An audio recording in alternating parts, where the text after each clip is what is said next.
Welcome back to the Amazon European Masters, where LDLC just evens up the score against Dusty. And I need to say, Jamada, although it hurts as the sole NLC representative, yeah, they got a whoop ass. I'm just gonna put it like that. Yeah, that was a disciplinary game for being LDLC in the opener. Yeah, I don't know. It was just such a night and day performance from LDLC, right? I think it was either a Sheen or Nightmare or both that just said they just looked angry for losing game one, and they just did not give Dusty an inch to breathe. And I think this kind of shows what we've seen from LDC throughout the entire split. Once you hit them, they'll hit back, and they'll hit twice as hard. Yeah, I mean, it happened to X7 in groups as well, where it happened to BDS Academy, it happened to X7, it happened to everyone. As Nightmare said, rightfully so, like they lost every single first game of a best of 5 they've played this season. But yeah, it looks like LDLC, once they download what you want to do on the Rift, and they know what you want to do in the draft, they just get so much scarier, and that's actually a weapon in the best of 5, because right now things happen in the draft that we expected to see, and they just smashed. It's insane how clean that game was from them. They got a lead and they never held back, and it's like the fight we had last game of Dusty, it just disappeared because they didn't get an inch to fight over. Yeah, even the Nasus pick in particular, I mean, once that got picked up, I think there's a lot to say about this draft. Also, the way this draft was being played out, Jamada. You were very questioned on the Red 5 top lane pick. Yeah, I was actually saying, as we was looking at the Champions Select flyby, I was expecting this to be a Lyncas R5 game. I was thinking, at this point, tanks are gone, Kerb's champion pool, all right, you know, with things like Darius off the table, he does have other, you know, niche picks. Something like Yurick is super far down there, but things like Yurick that can punish some of these sort of blind pick tanks. But in my head, I was like, they need another frontliner. They need something like the Sion, which LDLC ended up snapping up. And because they go towards the Zinzao, it gave Ragner the opportunity to pick up the Sion, which, surprise, surprise, LDLC was still able to play through the top side despite him being on this sort of not always the best early game setup champion. And the Nasus pick just didn't really have the kind of impact you want it to have, because he loses the 2v2 against what LDLC are running. And not only that, when you get focused like this so hard, Nasus is the kind of champion that wants to pop up in the mid game with a monstrous amount of stacks and take over the side lane or team fights. If you get focused like this, it's not going to happen. Yeah, and I think he gives some brownie points to Ragnar here as well, as the way he sets up the wave, the way he just pulls out Kerberos from his comfort zone and makes him very easy target for Yike and the Viego. But this is the problem with Ragnar. He can be on a tank, you can counterpick him, but he just lanes so well and he plays so well in the tandem with Yike that not only can't you really shut him out of lane, but he can also shut you out if that is the best play that LDLC has. And he gets DOS up to the top side. Look at the wave state for Kerberos. It's already crashing, the tower goes down. This guy was not allowed to play League of Legends, and the problem with something like a Nasus is once you blow your flash, your only safety net is gone, and the stats just don't lie. I mean, this was bad. I'm not gonna lie, production did him dirty by showing that KDA, but it is what it is.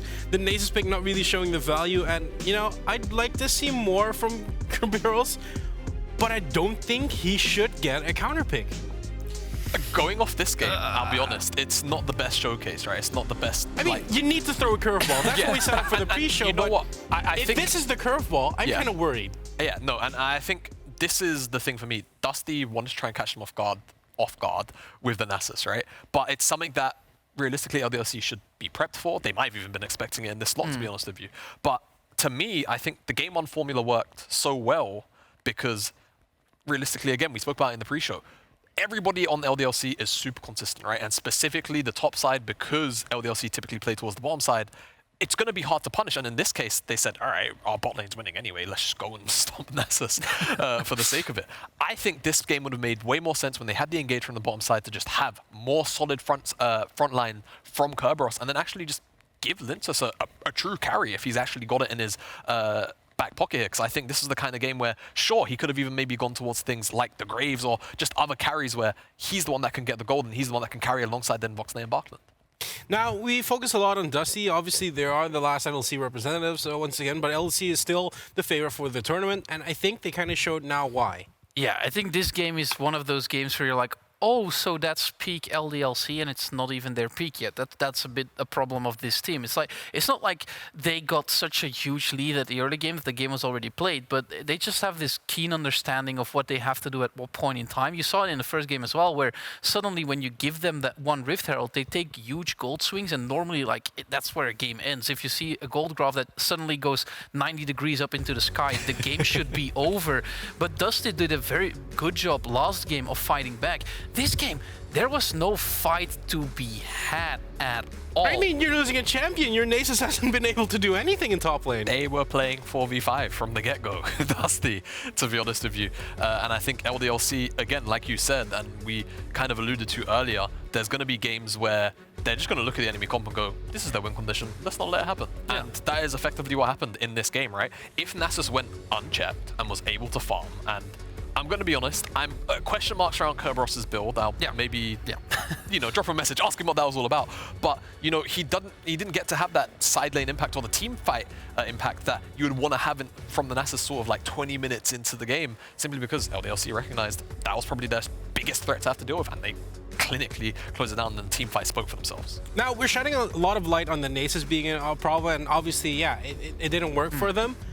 But you also need to ask the questions, should have Dusty been more active on the other side of the map? Because I don't really feel like Dusty did all too much in this game. Yeah, I think for me the biggest takeaway is that you get one game of just seeing what LDLC, like how you can maybe tackle the problem and come back in the late game, but then you get a game where Yike just gets Viego and he just doesn't allow you to play team fights. And in the bot side of the map, it's really hard to do a lot of damage there. I mean, you have Rakan, who's a very good engager-disengager. You have the Aphelios of Exakick. Like, how are you even going to tackle that problem? Yeah, I think to me, what spoke quite loudly in this game is that Dusty had LeBlanc Zinzao, and it felt like they weren't really playing 2v2 in the mid jungle as well. I think that's kind of a big problem. When you have Zinzao plus LeBlanc, that is a huge 2v2. We're trying to kill the enemy 2v2. Yeah. And it felt like because of what was going on the top side of the map and the fact that bot lane was also naturally losing 2v2, that perhaps Backlund and Lyncas felt a little bit suffocated perhaps in the mid jungle, and they never even tried to play out that 2v2 because they felt like they had to try and, you know, deal with what was happening on their side lanes. So yeah, that was also probably the other largest concern for me, is they had a strong point to play through and maybe try and leverage the bottom side of the map or try and give some breathing room to Kerb, but it never really ended up happening because of LDLC's pressure. Now, we have seen two sides of Dusty, the one that, you know, gets to play the game, the one that doesn't get to play the game. So let's have a look at the post-game breakdown. I think the goal graph's going to be ugly, Jamada. Yes, it's what you'd expect from a game like this, isn't it? Really, it just goes from bottom to top. Yeah, it's less ugly than the last gold graph if you look at huge swings, but just look at the damage. It's not like you can pinpoint as Dusty being like, okay, so what lane actually wasn't in control? Ragner dealt the most damage. I think this is the best visualization of this being an uphill battle for Dusty.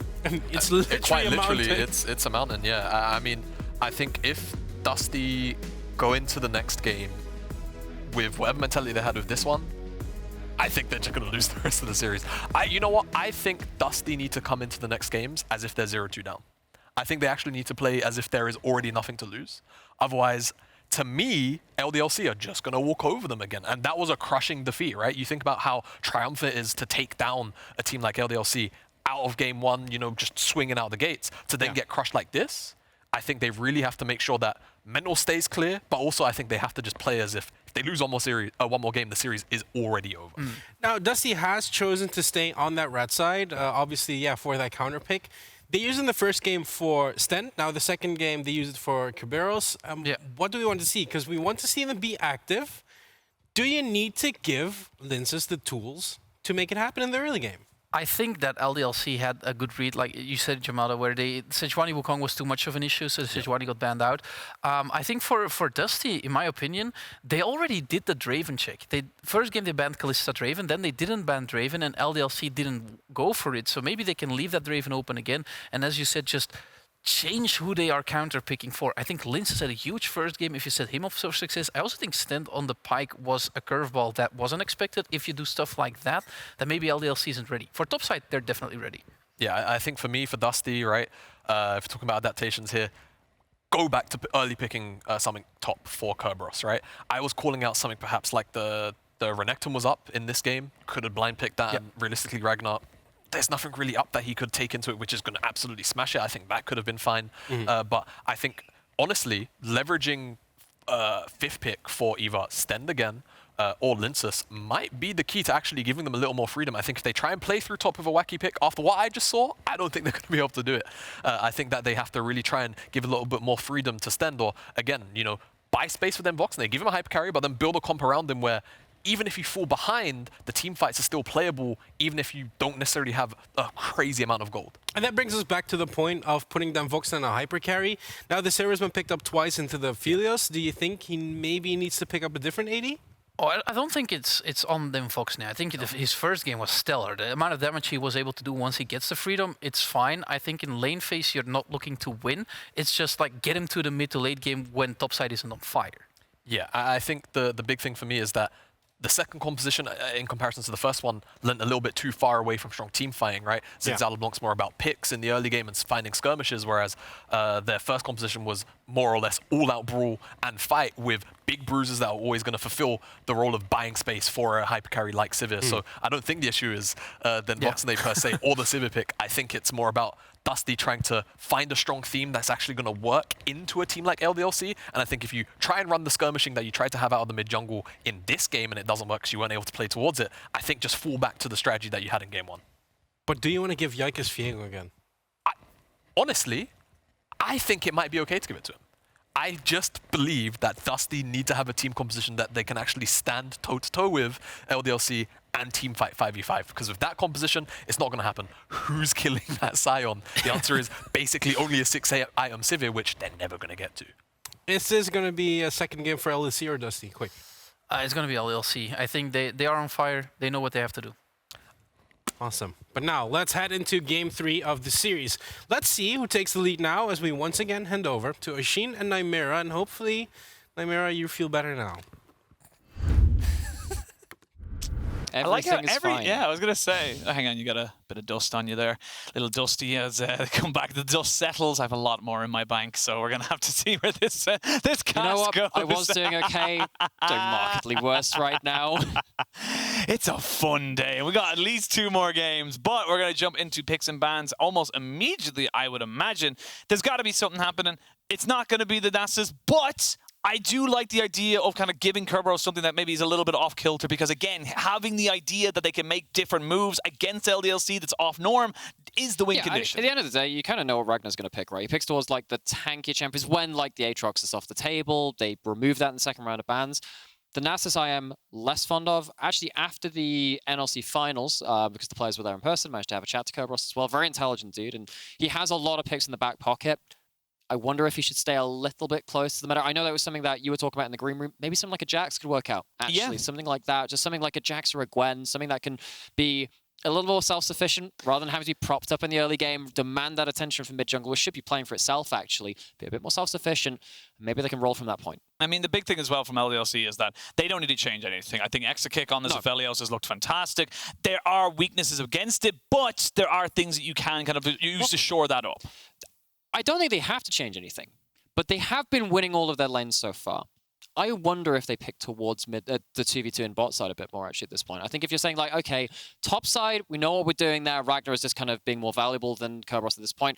Maybe they could pick towards kill lane a little bit more towards that, too. Of course, if Exakick is going to be continuing on his run of form, at least in the early phase of the game, in that laning phase. So you can maybe look towards that. I mean, look, it's the hook champion aficionado, as you mentioned earlier. So the Nautilus does have it. Very questionable hooks, I think, was the way we kind of looked at it from the last one. But we will have to wait and see with LDLC back on the blue, their 3rd game in a row, but it shall not be the final one today.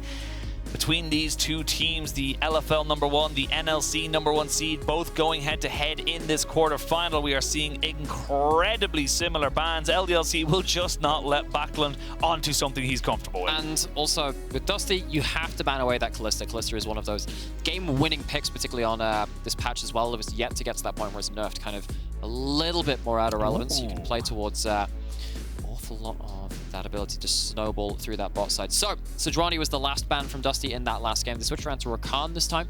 So in that DOS, you had too good of a game on your comfort champion last time. Ragnar, you are going to be on engaged duty yourself this time.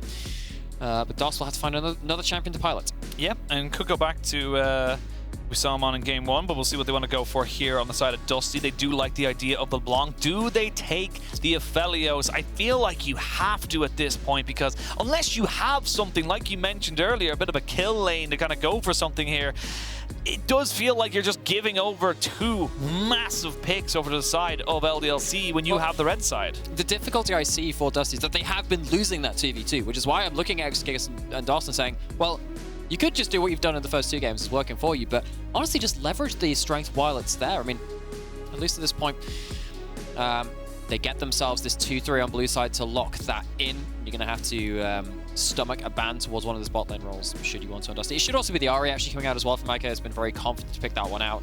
Had a more difficult game 1, game 2, early phases of the game. A little bit rough in that laning phase, but snowballed very effectively into that late game. But yeah, I'm looking towards this bot side from Exakick and Dawson's. You know, they are meant to be this. Aphelios, yeah. You know, they have been touted as the best bot lane in the ERLs, in the best bot lane in this tournament. And given the way that they are playing, I think that they can show a little more muscle here. Yeah, it looks like DenVoksne going back towards the Sivir. I do like what Dino said on the desk. It's not really been his fault. There's only so much you can do as a Sivir when your top lane is literally on fire. So there's, I don't think it's a bad one, because we did see how when he was given the space and given the time to get up those 3 items, that the Sivir is exceptionally powerful, even into a late game Aphelios. So now we're going to start to see some more of those bans. Again, we're getting Kerberos banned away by the the Darius, and then the Bel'Veth as well by Dusty. So just kind of focusing towards that jungle, giving their jungler a bit more. Now, I gotta say that, you know, the Dusty have been able to kind of show a shining light here. It has been their jungler. Yeah, I think that Lyncas had that awesome game 1 on the Wukong. Of course, that was now the 3rd ban for LDLC, realizing, hang on, probably can't let that one go through. Dusty on the other side, though, saying, Yike, 2nd game playing on that Viego, his most played of summer, one of his most played of all time as well. But banning away the Bel'Veth and the Viego for the melee synergy with the Sejuani towards top side as well, where, of course, LDLC found such value, was a big thing for that team. Dusty just making sure that Yike are going to have less of the damaging options to combo up with that Sejuani. Ooh, oh, there we go. I love this here. You're locking in the Jackson. This is actually something we were talking about as well. Yeah, like, we called it out. We just called it out and said, look, yes, giving yourself something on the top side, but give yourself something actually a little bit more meta and a little bit more tools to get in and out of fights. Yeah, and it allows you to be, again, a bit more self-sufficient, because you can ward hop back to a minion wave, ward hop back to, well, a ward, right? With your Q, with the counter-strike. Yep, type it up, type out the whole description. Yeah. Q ability. Right. Oh, I love this. I love this so much. What did we call that first? Oh, Kerberos. Maybe also get a bit more self-sufficient. The second thing we called out, actually, hasn't LDLC's bot lane been really good? That is now a kill lane. It is strong. It is 2v2. The Renata Glasc locked in for DOS allows Exakick and DOS to play more of that kill lane. All right, so we're starting to see LDLC focus towards that bot side. The combos aren't there towards that top side in terms of Sejuani with a melee synergy kill kind of factor. Jarvan does damage, but it's not the same kind of carry potential. And now Jarvan, Yike, will be on that engaging combo as well. You get to combo up with the Renata, with the Cataclysm, and the hostile takeover as well. If you are locked into that, it's very, very dangerous, especially as the Sivir. Sivir going to have a very difficult time this game, unless you're locking in something like something like that. something like a Lancer, actually. Stend was a Thresh main, loves the champion. It's a champion which has suffered quite a lot over the last season or two. Used to be so great in spring, was kind of the best support in most ways, kind of ended up becoming the worst support in a lot of them too at this point. But the ground. But in this point, you do have now the Lantern to get someone out of the Cataclysm. Backlund mobile, Kerberos mobile, but Lyncas and DenVoksne now able to play with a little bit more impunity. Hopefully Stend can bail them out.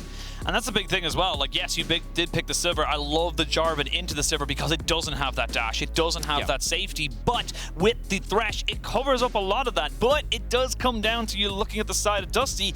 Not a huge amount of engage. You want to run into the likes of LDLC. You want to be the guys who are constantly on top of their faces. That hostile takeover completely changes the scope of that fight. So you got to be picking and choosing your battles very, very carefully. And if LDLC get themselves an inch, as we saw in game number 2, they will take a mile. It's going to go quite poorly after that point. Yes. So, less ability to play through top side from LDLC this time, because you don't have yourself that Viego to play so strongly around those early levels, but you do have the Jarvan still to play through mid-jungle 2v2, but towards that top side 2v2, it's not quite the same as having something like your Viego. So, Dusty looking to recover from that disastrous game 2. LDLC, what a game that was. Back onto the riff for game 3. Stend now on his Thresh, got the Glacial Augment, so he's going to be able to kind of keep himself on top of people, be it with a hook or a fillet. By hook or by crook, some would say. By hook or by fillet? Because he's not called crook, is it? It's called fillet. Maybe they should change that. Maybe that's the next thing they could do. You know what? I'll let you have that conversation with the naming team, because the naming team in Riot called Viego's Q the Blade of the Ruined King, alongside the item the Blade of the Ruined King. Oh no, it's like the Ruined King uses the Blade of the Ruined King to proc his Blade of the Ruined King. I hate it so much. I hate it makes it so, slightly so more much. fun if you call it Bork. Just like Bork. There we go. Fair enough. I'm now the Swedish chef. Back to Dog Champions we are. And no, that was game 2. Yeah. Well, we got Fox Champions back on this one. I get back onto the Ahri, and again, Eika has been one of our very best. I would actually say the best Ahri in the ERLs, taking up the Electrocute and the Ignite again into the LeBlanc matchup. Saw how strong that went when you got a couple of kills after that point. Slight adaptation, though, from Backlund. Hasn't gone with the teleport, has gone with the Ignite himself. So recognizing, look, there were plenty of opportunities for me in that game where I may have been able to actually get a kill here if I just had that little bit of extra damage. And immediately one thing that's changed as well, because we talk about that, which means that maybe mid-jungle 2v2 are going to be a little even more spicy because you've got more damage and less ability to reset. But look at what has happened with ward down here, actually, from LDLC and a ward up here. You have warded both jungle entrances. Lyncas not able to affect the mid lane at this point. Eika very well secured. You will know immediately as LDLC when Lyncas is going to walk into the river. We know that Yike loves to have information on enemy jungler. Hasn't spotted Lyncas yet, but will do so if they go towards those jungle entrances closest to mid. Again, Stend posturing forward, he's on the hook champion. I will say, the Renata, very powerful, but does need access to her full kit. You do need, of course, the handshake, the bailout.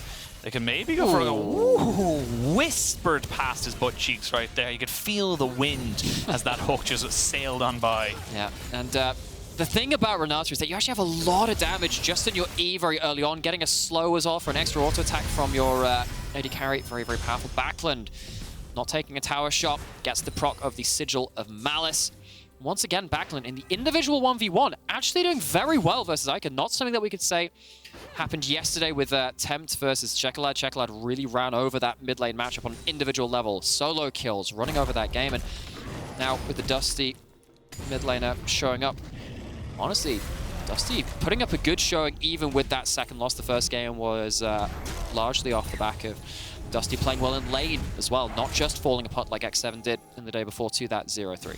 Yike's already up towards his top side, and this is something that we're going to have to keep an eye on here, because when you pick the Jarvan, all of your power is in this early game. You need to be hitting lanes, you need to be hitting them constantly and fast. That's why we're going to see now with his Flag and Drag such a powerful CC combination, because not only does it knock someone up, but it gets you right on top of them. Yeah, I mean, of course he's going to have value in later game team fights, particularly locking up someone away from the Thresh if the Lantern is already down and comboing up with the Renata, but you need to be using that top side power. He's recalling though, Ragner, no flash, you're a Sejuani after all. Yeah, you're a Sejuani and you had no slow armor either, so that Arctic Assault's going to be needed very soon, but I don't think it's going to be able to do much more flash in, not even going to be needed. First blood to Kerberos, and this is a much better top side now for Dusty. And if game 2 was top side lose condition, Nasus wasn't supported, gets shut out of the game, a kill onto the Jax, a carry which will do a lot of work, particularly into the side lanes later into the game. This is very important for Dusty. Dusty, get onto the board first in game 3. It's much, much better play coming into the first few minutes of the game here for Dusty, as we do see now LDLC. Let's see what they can go for, because again, this Jarvan, very powerful. Yike going straight back, trying to pick up that pickaxe and kind of say, look, I need to be powerful. I need to be bidding a very big item spikes, because if he doesn't, it's not really going to be a good look for him or his team. Yeah, and there are a couple of things which really came out important there, because remember, just a couple of minutes ago, we were talking about LDLC, they love tracking the enemy jungler. They had those wards in River. Well, they didn't manage to spot what happened with Lyncas going towards topside, and Lyncas is another player with a real point to prove. We mentioned an interview which Stend did with Archeron earlier on in the day in terms of their own aspirations. He also talked about his teammates too, and one of them was Lyncas, and he says that actually Lyncas does have the real potential. This guy's young. I believe he's only something like 16, 17 years old, very young player, and is one of these players that really does have aspirations to go further up towards it, potentially in the LEC later on. Stend landing the hook. And Dots will take a fair chunk of damage. The handshake is good into the grab of him. Oh, as you tower can see in shots. there, tower shots as well. And Stend, yeah, he recognizes he's dead. There's nowhere for him to go. Flash for flash. DenVoksne shall die. And Exakick in the 2v2. You talked about it being a kill lane. They just got 2 of them. Outperforming in 3 out of the 3 games. And Exakick once again on the Aphelios, this signature champion for the bot laner, the all-star player of LDLC. Coming out tops for them in the kill lane, and suddenly you've lost summoners, you've lost kills, you've lost gold. Dusty, while the rest of the map was actually going fairly well for them, particularly towards this top side, that is bad news for them. Yeah, there's a bit of bad news bears. Kerberos does hit level 6, so he's going to have the Grandmaster's Challenge to keep himself up, but Ragner just going to back away, and I think that's going to tell a little bit of a story here for Kerberos, because he knows his jungler is on the bot side, but he doesn't know where the enemy jungler is. So let's have a look at here, because again, it's just Stend. I think, again, he just thinks he can go for it, but just no need to kind of overextend this, because the handshake is fantastic, and just the fact that he brings him right up on top of it doesn't even take a tower shot, to be perfectly honest, just pure damage. Yeah, it is, and you know, just puts on the bailout onto Exakick, comes through the extra movement speed, the slow from Gravitum on auto as well, often goes missed with that champion's kit, but that comes in very important at that point. Quick correction, actually. Lyncas is 18 years old. I was wondering exactly what the number was at this point, but he's 18 years old. He's very young. He's very young, yes. Especially compared to some of the folks that we have in the competition. He's a bit more fresh blood in at this point. Ragner, that's level 6, looking to go to Backlund. Yeah, and Backlund is going to be back towards his tower. Doesn't quite go down just yet, and oh, it's all a bait! He's trying to get exit. Eika will fall though, so it's a 1-for-1 and a 2-for-1 situation. So Dusty getting themselves back into that one mid lane. But remember, no teleports in the mid lane, so Backlund will miss out on a full cannon wave. Lyncas will be there to pick it up, and at least he gets some of that XP down there, but still trading 1-for-1 in those mid lane kills. Oh, that was very satisfying. Sorry to interrupt you, that was just really satisfying to look at. Remember that old clip which came from like Season 5 Worlds or something of Lulu clearing away with a glitter? It's similar kind of thing. But this is something that we occasionally see when top lane does get control. We don't see it as much in the ERLs anymore, but you will occasionally just see an Ornn coming back towards mid lane and looking to get that engaged. But this time it is the Sejuani. Helps out with the Ahri going in there as well. Takes down the LeBlanc, and now Backlund loses a bit of that XP. There's a bit of it. We did see a massive wave, as you did see there. Kerberos pushing that one in for his team. We're going to see the double distortion, but Yike not quite in a position to fully capitalize on it. Even with the flashes down here for the mid laners, very difficult to really sink your teeth into them. The Ahri getting the movement speed back, and oh dear, Stend, you need to leave. He does have flash. He might have to use it right now. There is a flash handshake available for DOS. Should he go for it? They're trying to just slow him down. Oh, it was all a little bit close there for the moment, as we can see now. Bot side Exakick just using the fact that he knows he's just so much more powerful than the side of the Sivir. No flash, no ult. Yike, no flash, no ult, and nowhere to go. They're even going to get the lantern out just to make sure that this Thresh gets some extra gold there with the assist, and Dusty bring themselves back up into the game. Okay, so again, another kill onto this Ahri. First of kind of their own choosing as they went on the turret, and then the second one just caught out of position, thinks that maybe they have a way out, but no one over the wall from LDLC can respond. So we are back into a bit more of a scrappy game. Game 2 at this point, Dusty had already found themselves in a very difficult spot because Nasus was so far behind. Bot side going much better for LDLC in this game, though. Yeah, we're going to see the on the hunt used there. Exakick trying to move forward. The handshake does knock Stend back a bit more. Now DOS has to deal with the oncoming Trundle. The flay is available, but will he be landing the hook? He won't. The flash in with the ultimate is great. Exakick, though, no flash, nowhere to go, and he is shut down, and perfectly for Dusty. It goes over to DenVoksne. What's Backlund doing here? Has he got the kill? I don't think he does. He's going for it, though. We're going to go up towards this top side as Kerberos gets taken down.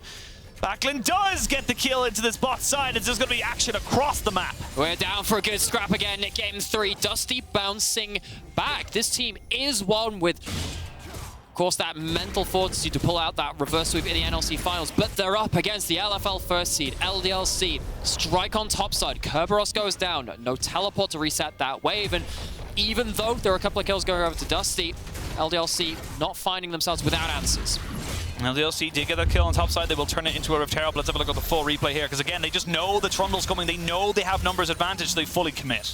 They do, and I mean, Stend knows the distances, flashes in with that lantern. The Thresh Express straight into the station.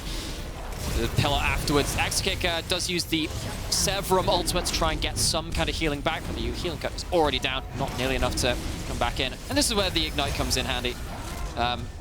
Yep, just pops him down. Actually, forget about that. Just a bailout on top of that. Dusty, after securing those kills on bot side, reset, get themselves the first dragon of the game. It is an Ocean, less valuable individual stats than the Mountains of the first 2 games, but it's still something on the board to get neutrals going their way.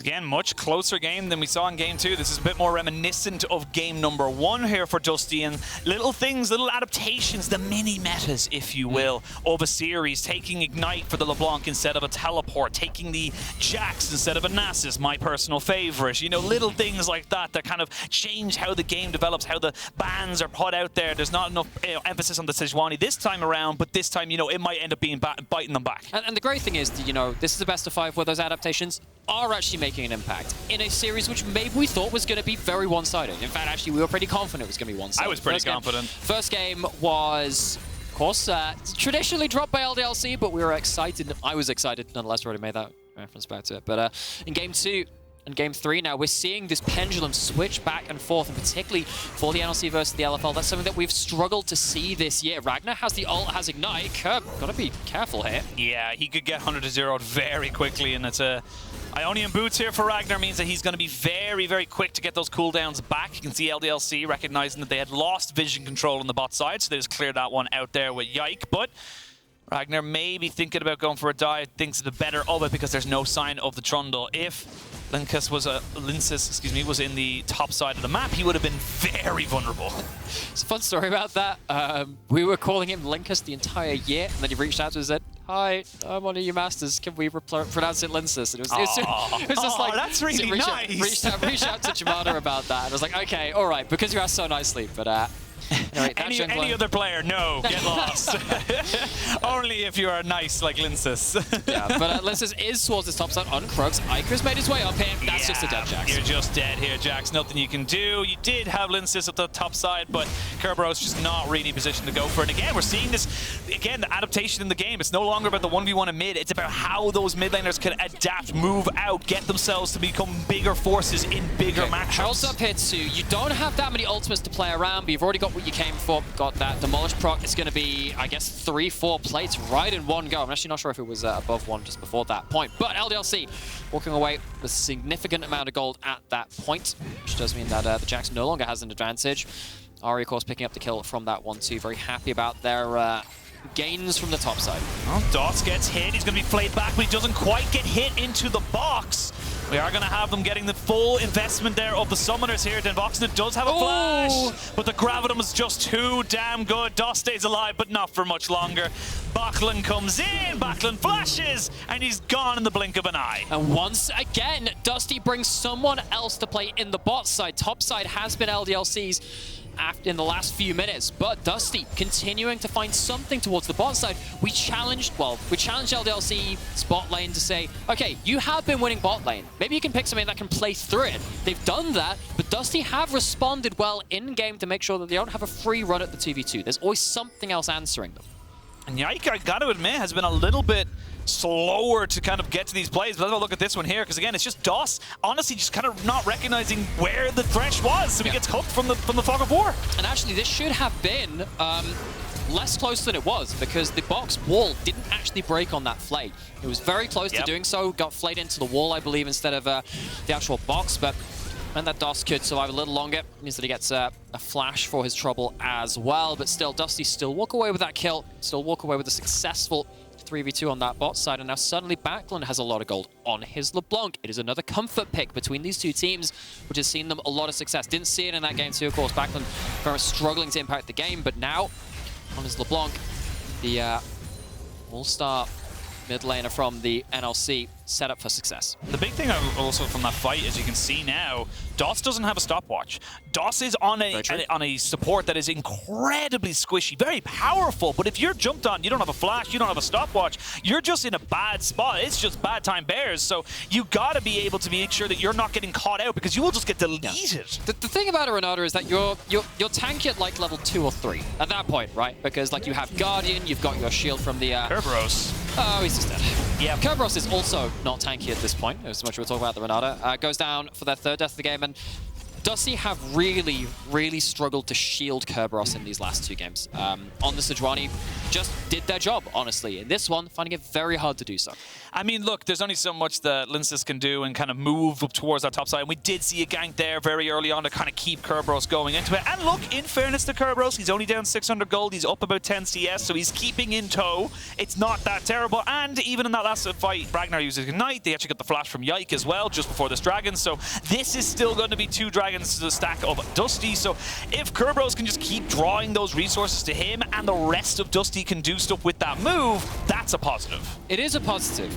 There's a lot of spin to this, though. We can see that Ragnar and Dust actually heading down towards this. Is it going to be a contest, or are they looking more towards mid lane? Dragon's going to go down first. It's a Mountain Soul. Now, that is a heck of a powerful soul to bring out to play. That and Hextech really are the ones which give you a huge amount of extra win conditions with their souls being activated. But the thing about this many resources being put towards topside is that, yes, it does mean that the dragons have gone towards Dusty. But what it means is that if LDLC then actually choose to fight the next dragon after that point, actually is Kerberos at a point of power where he can just play around his... Ooh! Chain miss. That would have been a kill otherwise. I mean, yeah, but now you kind of have to think about where the mid lane's going right now, because yes, you have the Rift Herald on the top side, but you don't have a top lane tower to crash that into as easily.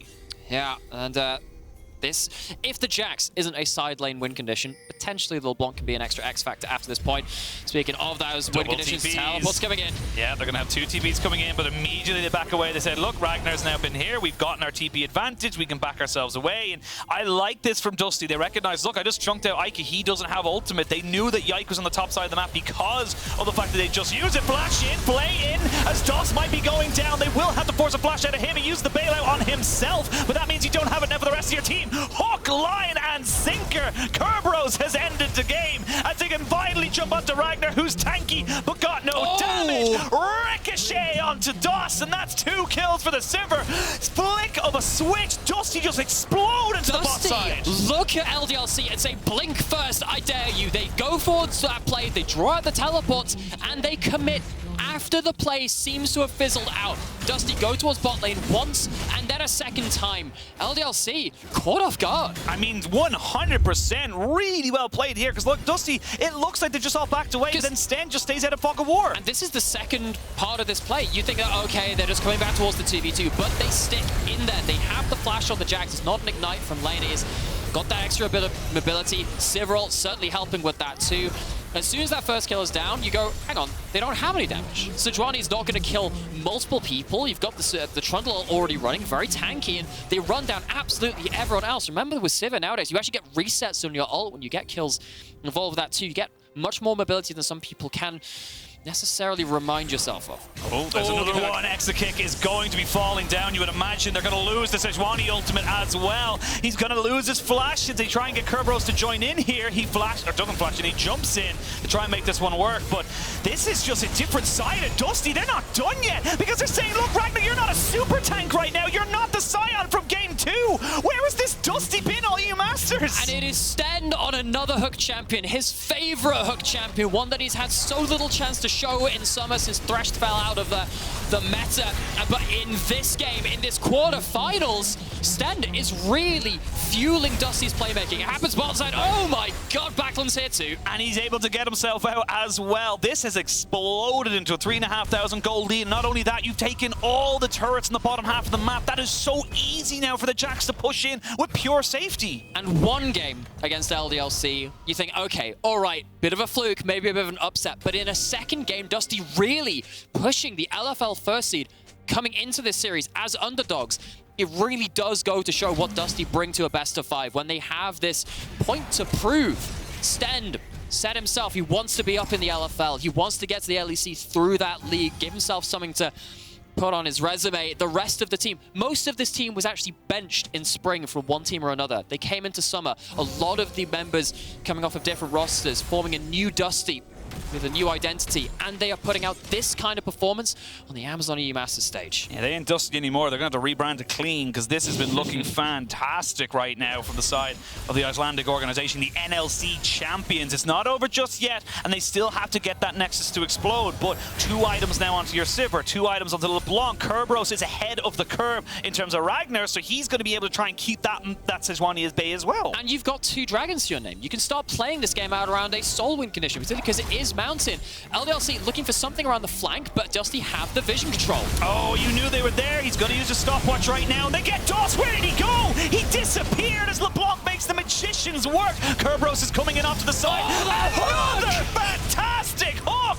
Stend just cannot miss. He's cheating in a fishing competition because he's finding everything. Stend is dragging LDLC into their graves 1 hook at a time. Dusty are wrecking this mid-game. And Backlund does fall down here, but you've invested so much here. It's Like, another you know one. what? I'm not even going to be surprised anymore. If he throws out a hook, he's going to land it. Stend is a man on a mission. That was a golden passage of play, and Dusty are in the driver's seat. They're driving towards this finish line in Game 3. I mean, what a turnaround. Like, just insane how all of a sudden 1 or 2 small little movements and Dusty have themselves a 6,000 gold lead. They've got the Baron, the Dragons on the map. Because they have full pressure, they're going to be able to take that as well. Oh, and this starts from this vision control. We can see that Yike, Ragner, they're starting to have to try and get creative because as soon as Stend enters the play, things get so difficult. Hook lands. Renata's not there for a bailout, not there for any big impact in this fight. Oh That my God. is a hook out of the top draw. Golden moment from Stend. What a ridiculous team fight. And again, they just remove the momentum. You can talk to me about comfort, but this is momentum-based team fighting coming out here for Dusty. Soul Point as well. They just got themselves Soul Point. It's 22 minutes into the game. They've nearly got a 3-item Sivir. They're looking fantastic. And I hesitated to believe this when it showed up on my timeline because DenVoksne made a tweet saying that today is the day.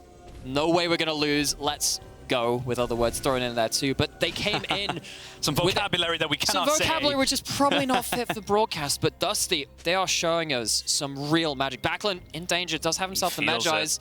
Please don't face check. Oh, he Oh! That was cheeky. Backlund will fall. Shutdown goes over to Yike. Not ideal, if I'm being honest, for the side of LDLC. But look at the mid lane. They're being pushed down. This Baron could crack open the base. It happened again. It's on 0 stats. Yeah, it's a curse. I It don't is want an to see it absolute ever curse. again. But what it has done is drawn the veritable Eye of Sauron towards topside, which means that the base is broken. Dusty gets a stick as a 4-man unit, very strong everywhere else, but DOS on the flank. There we go, DenVoksne trying to see if he can do it. There's a hook missing for the very first time. It feels like Yike goes in on the backside here, but he doesn't really have anything else to go. No flash, no ultimate. Kerberos does fall, but he's just using it to try and buy time. You still have DenVoksne very healthy. He'll have a hook up in a couple of seconds here. But Stend doesn't want to go for it just yet. They're not going to fully flip this one here. They know they have a win condition in the Dragons. They know they have control of this game. There's no need to try and flip it over an inhibitor. Oh, and Dusty boldly going into that base, 4v5, understanding that they can still fight items onto DenVoksne with safety added from that Thresh. And you know the biggest difference in this game? You can talk about this top lane. I want to talk about another one too. The support difference from Game 2 to Game 3 is absolutely absurd. DOS, arguably the player of the game in Game 2 with that Rakan, who was banned away, his 3rd ban from Dusty heading into this one. And Stend, the man on a mission.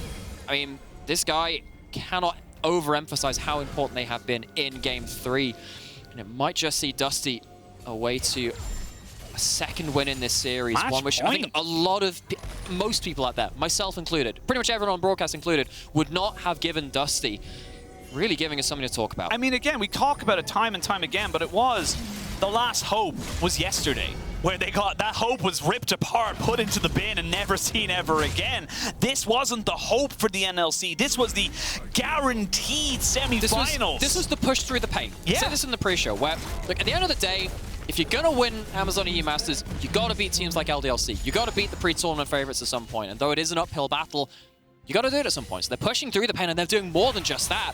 They're pushing into an incredibly dominant position in this game. They're pushing through the LFL champions right now. It's That said, though, LDLC sitting themselves in a death brush. We have seen this one before, but can they get away with it? They're going to try and fully commit here on top of the Trundle, and they'll get him down. But look at this damage. Yike is just not going to be able to stand up to the absolute craziness that is DenVoksne Sivir right now. I love the fact that he was in the Cataclysm because it led to him basically not dying. He couldn't get anything there. Dead. And Ike is dead. Nothing for the bailout to bring him back into, so that's 2 for 1. And honestly, LDLC, they didn't have any other choice. They had to go for a play. They had to, and then suddenly, LDLC playing tricky, playing around these opportunistic picks, but they don't have the follow-up to deal with it afterwards, and particularly when that Sivir is popped, you are not escaping those fights easily. They lose someone in return, and honestly, that's one of the better case scenarios. If Sivir gets to run through that team fight with Yike not ulting them, and Sivir gets to continually put out auto attacks, that goes from bad to worse in the blink of an eye. I mean, look at the AD carry difference right now. You're looking at 3 items for the Sivir. As we can see, Kerberos, you're sitting on a ward. Shouldn't go down, but shall be delayed on his reset. Still fine, though. Just a little over a minute until the next Dragon Spawn. That's Soul for Dusty. And here we're looking at it and kind of saying, look, what's going to happen? Where do you try and come onto this LDLC? They got to make more plays like that because that's the best shot they've got. And like we said, this is actually one of the better case scenarios. You get the first pick, you don't get the Trundle off even, right? So you don't have your first target shredded resistances. You don't have the Trundle being that much harder to take down. And you also lock up the Sivir from following up through that fight. And even with that, you haven't accounted for Backlund at the backside of it. You haven't got that vision over the wall. Eika takes the ricochet. One step forward and wait for that ricochet. Eika hits the ground.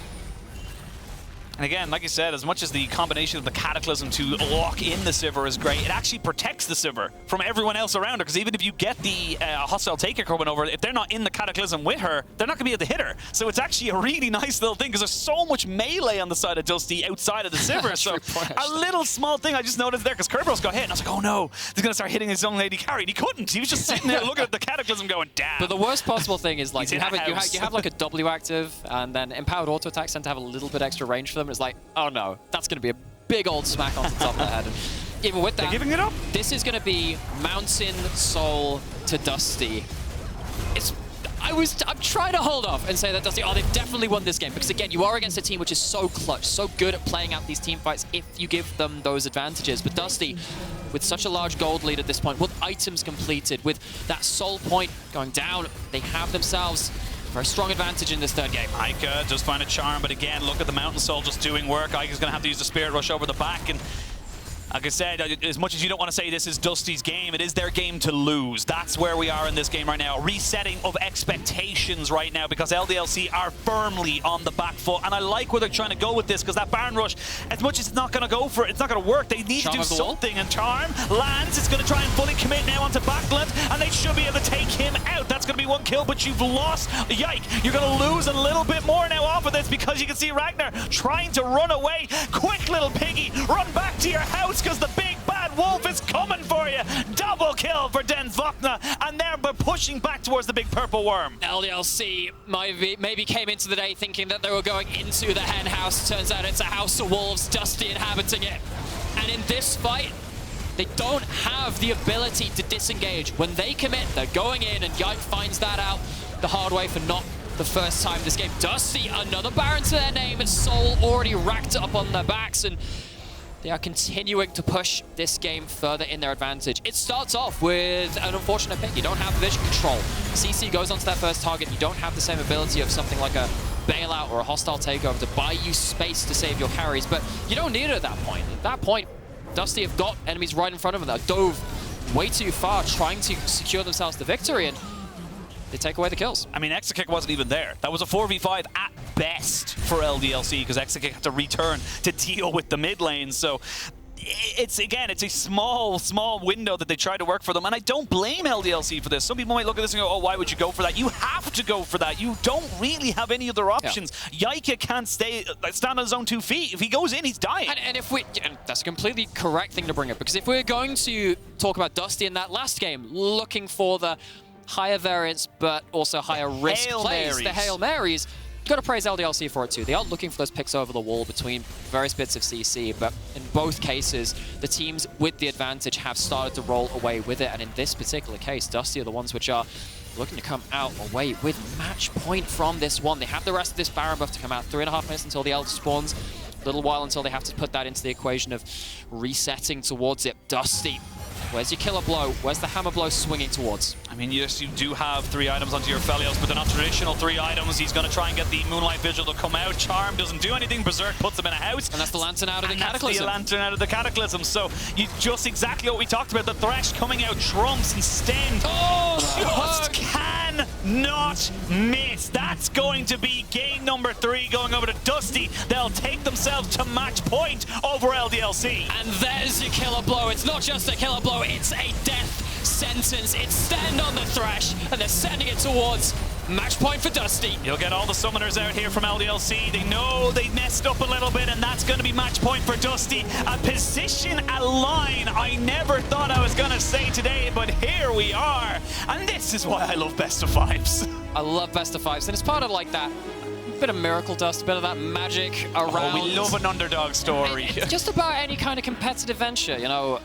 We both grew up watching a lot of rugby. You get to see it in the traditional sports, get to see it in our own game as well, where you get these moments where, at the end of the day, you can have all the best reasoning in the world. The game will show you really what's on the table. And Dusty, they have really impressed me today. I mean, it really does feel like Dusty have come in with a very concrete plan in the games they won. The game they lost, I'm going to honestly just kind of throw it away and say, look, you picked the Nasus, that was a bad read, move on with your lives. But this time around, they're coming in, they're making adaptations, they're making LDLC sweat. And honestly, LDLC look like the ones that don't really know how they want to play the game. It feels like Yike is just kind of not really in the game. He's being, honestly, just out-jungled. And yesterday, with the win of Game Ward versus X7, we were guaranteed an LFL team in the finals. If LDLC lose one more game, we're guaranteed a non-LFL team in the finals. And I'm not sure as many people would have predicted that. No, well, we'll have to wait and see. We're going to check out the Warner song of the day. Ala Farbin x Moskena forgot how to love. And LDLC forgot how to win.